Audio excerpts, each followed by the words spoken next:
So over here, you can see that I got some buildings right here. And let's say what I want to actually do now is assign dashed lines around over here on these components that I have right here.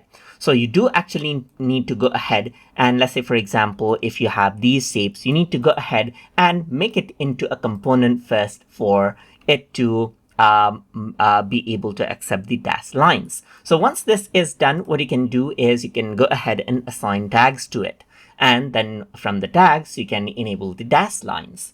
So to do that, I'm going to go around over here onto window, and then I'm going to go to default tray right here and enable tags. And I'm going to go around over here and create a new tag right here. And now I'm going to assign these tags to whatever models that I want the dashed lines in. So as the tag is selected, I'm going to click on the tag icon right here and click on let's say, for example, this component and apply tag and this component as well. And now you can see that for both of these components right here, the tag has been assigned.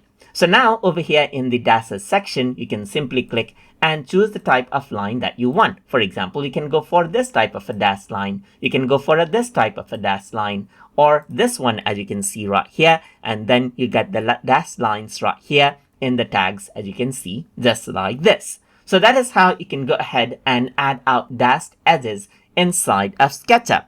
So I hope you guys learned something as always. And as always, please like, comment, share, and subscribe.